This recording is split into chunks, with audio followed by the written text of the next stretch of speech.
A habit is a repetitious collection of unconsciously automated thoughts, behaviors, and emotions that are formed through time.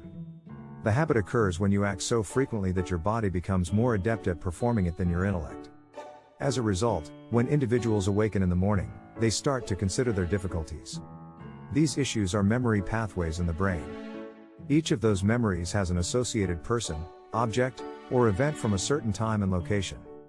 If the brain is a record of the past, then as soon as someone starts their day, they are already thinking about the past. Past events leave behind emotions as its byproduct. So they suddenly feel uncomfortable, sad, and painful when they think back on those recollections of the issues. Now, your state of being is created by how you feel and think. Therefore, the person's complete status as they begin today is in the past. What does that imply then? The foreseeable future will sooner or later be the known past.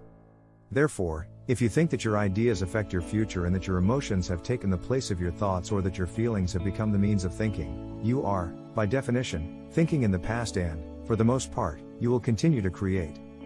People then pick up their cell phones, check their WhatsApp, messages, emails, Facebook, Instagram, and WhatsApp, upload pictures to Facebook, tweet about Instagram, and check the news. As a result, they feel linked to everything they know in their lives. They subsequently engage in a sequence of customary activities. On the same side, they both get out of bed. They attempt to work in the same way as they use the restroom, grab a cup of coffee, take a shower, and may be trusted. They act in the same manner. They encounter the same individuals who trigger the same emotional responses, and this pattern develops into a habit that resembles a program. Now that software has taken control of their free will, there is no longer an unknown force manipulating them. Therefore, the textual redundancy of that cycle becomes a subconscious program when the time comes to replace it. By the time we reach the age of 35, 95% of who we are consists of memorized patterns of actions, emotional responses, unconscious routines, hardwired attitudes, beliefs, and perceptions that work like a computer program. Carson may then declare, with 5% of their conscious thought, that they wish to be healthy. I desire happiness and freedom, but my body has other ideas entirely. The analytical mind is what divides the conscious mind from the subconscious mind, so how do you start to make those changes? Well, you have to move through it. This is when meditation comes into play. Because it is possible to educate individuals on how to slow down and alter their brainwaves via practice, when they do it correctly they do enter the operating system more and may start to make some pretty significant changes. Therefore, the majority of individuals wait for a crisis, trauma, illness, or diagnosis, while others wait for a loss. While you wait, decide to update my messages after some tragedy. Additionally, you may learn and develop while in a condition of anguish and suffering or while feeling joy and inspiration. I believe that right now, the cool thing is that people are waking up and interested, and where I found the strongest hooks into how potent this can be for someone is when you talk about trauma. He discussed how people experience a traumatic event, but then essentially rehearse it and how that then has this knock-on effect. What is that then? Why is it so difficult for people to move past trauma? The brain concentrates all of its attention on the cause and takes a snapshot. The more you pay attention to the cause at the time and the greater your emotional response to a particular experience in your life is, the higher the emotional quotient. That is referred to as recollections. Thus, very emotional events serve as the foundation for long-term memories. People then think neurologically inside the circuitry of that event, which is what occurs. And they experience those feelings chemically within those limits. Therefore, the majority of individuals believe that they can regulate their emotional reactions when they have an emotional response to someone or something. It turns out that if you permit that emotional response to persist for a few hours or days, it's known as a refractory phase. The mood to express to someone is what that is. Hello, I'm in the mood to chat. Okay, so what's up with you? 5 days ago, something happened to me, and I'm still reeling from it. Temperament is what happens when the same emotional response persists over weeks or months. Why is he so resentful? I'm not sure. Ask him now. Why is he so resentful? Why are you resentful? Well, 9 months ago, I experienced this. And if you consistently have the same emotional response over years, it is said to as a personality feature. Therefore, the real effort begins when learning how to reduce the refractory time of emotional reactions. As a result, when people experience an incident, they tend to remember it because stress hormones and other emotions related to survival are telling them to pay attention to what happened so that they may be ready if it occurs again. It turns out that the majority of individuals live in survival and stress for 70% of their lives. Therefore, based on experience and the essentially endless potential in the quantum environment, one is always prepared for the worst-case situation. They are choosing the worst-case scenario, starting to emotionally accept it out of dread, and putting their body into a state of terror. If you do it frequently enough, your body will have an uncontrollable panic attack. Because it is unconsciously hardwired, you cannot even anticipate it. So you ask the person, "Why are you acting this way?" They'll claim that the reason they are the way they are is because of some incident that occurred to them 15 or 20 years ago. Hence, biologically speaking, they haven't been able to change since that time. Therefore, the experience's emotions tend to offer the body and the brain a boost of energy. People then abuse the difficulties and situations in their lives to satisfy their addiction to the surge of those feelings. To reiterate the restriction for them to at least experience something. So you now ask the individual why you are this way when it's time to change. In other words, every time people think about the incident, they're creating identical chemical reactions in their bodies and brains as if the event were happening, activating the same electrical circuits and sending the same emotional signal to purchase. What's the context behind that? Your body is the unconscious mind, and it cannot distinguish between the feeling you are experiencing and the emotion you are thinking yourself into. The body consequently thinks it is having the same sensation. 365 days a year, 7 days a week, 24 hours a day. So when those emotions affect particular thoughts, which they do, those same feelings also affect those same thoughts, which in turn causes more of the same emotions. The condition of things now for the full individual in the past. Making different decisions than he made the day before is therefore the toughest aspect of change. Additionally, be prepared for discomfort the more you choose to make a different option. The greater issue is that the more we continue to fire and connect those circuits, the more hardwired they become. The software runs after you have fun, but the feeling comes after the enjoyment. The minute you experience anxiety after having a frightening idea, your brain will check in with your body to confirm that you are indeed feeling nervous. As a result, you begin to imagine more ideas that are in line with how you are feeling. While the repetition of that cycle shapes the body to develop into the intellect.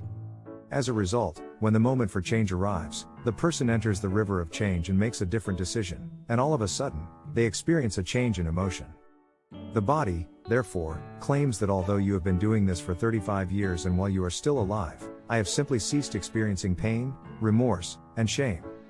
And while the corpse is in the unknown, you won't moan, assign blame, find reasons for why it happened, or feel sorry for yourself.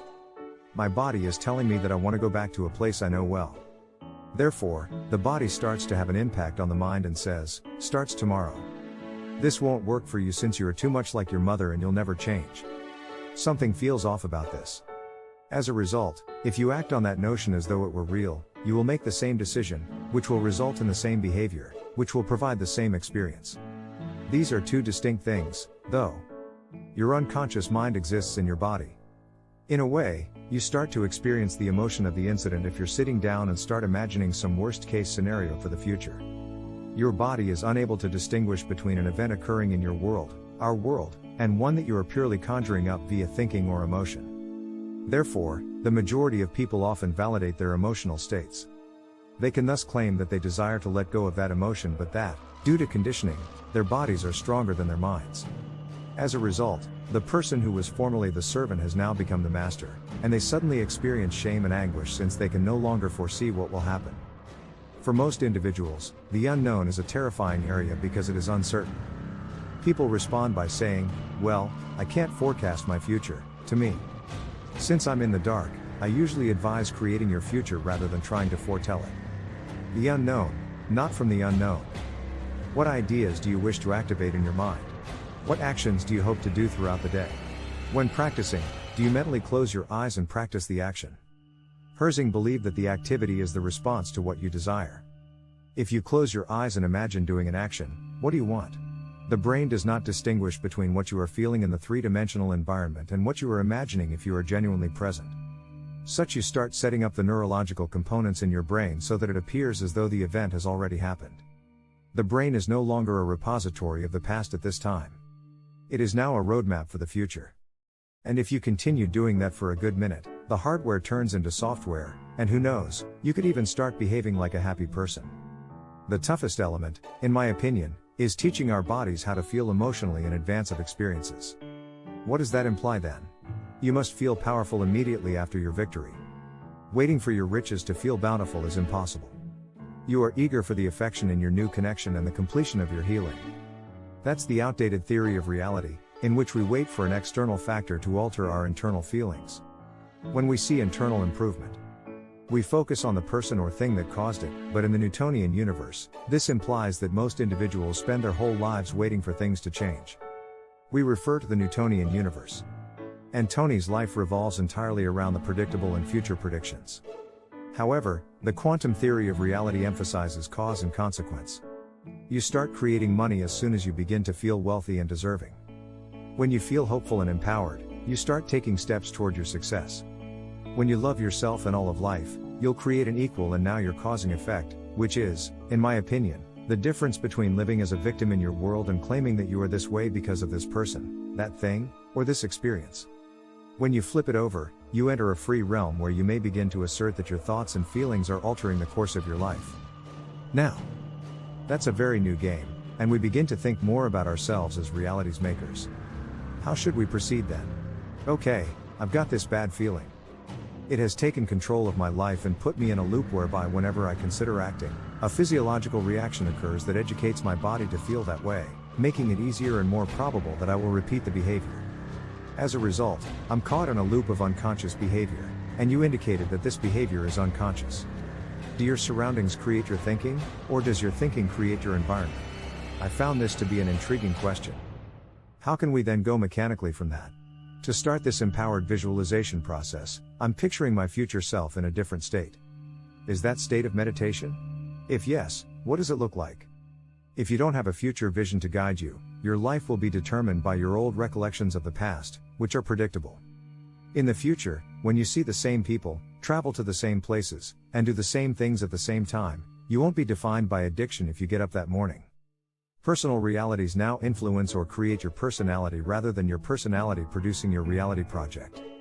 Because of the neurological networks in your brain that are affected by every person, object, location, and experience, your environment is unknowingly influencing how you think and feel. You experience emotion with every individual you interact with. Some people will therefore utilize their ideas to reinforce their dependency on judgment. They will use their adversaries to reinforce their addiction to hatred, and they will use their friends to reinforce their addiction to pain, so they now require the world to experience anything. Therefore, to alter that, you must be more powerful than your surroundings, your world, and your environment. Is that alluring? So why is meditation the technique in this case? So let's get comfortable. Let's shut our eyes now. Let's turn off your external surroundings. Therefore, seamless items provide less brain activation. If you have earplugs in or are listening to mild music, your brain receives less sensory input, which causes you to become disconnected from your surroundings. If you can command your body to behave like an animal as you seat it down, stay in this place. When we're done, I'll feed you. Get up and check your emails now. You can send all of your texts, but for the time being, you must sit still and follow my orders. So if you do that correctly, you would have to agree with me that you are being defined by thinking, since you are not smelling, tasting, or experiencing anything, and neither are you awake. Therefore, you become aware that your attention is on that feeling when the body wants to revisit its emotional history, because where your attention goes is where your energy goes. You become conscious of the fact that you are diverting your attention from the present to the past. And as your body reminds you, well, it's 8 o'clock, and you generally get agitated because you're in traffic about this time, you bring yourself back to the present moment. And you are seated here. The body is trying to find the predictable chemical state, since we're used to feeling angry and you're off schedule when it's 11 o'clock, and we generally check our emails and evaluate everyone fairly. Your body craves those emotions every time you become conscious that you're doing it, so you bring it back to the current now. You are telling the body that the mind is no longer there. You are the mind, and right now your will is winning over the system. And if you keep doing this repeatedly, it will eventually start to sound like a dog or stallion that has been trained. And when the mind eventually yields, it no longer occurs in the body at that precise instant. There is an energy release. We shift from being matter energy particles to waves as we do so, releasing ourselves from the emotional bonds that hold us stuck in the same old past that we have witnessed countless times. Now, we can foresee it.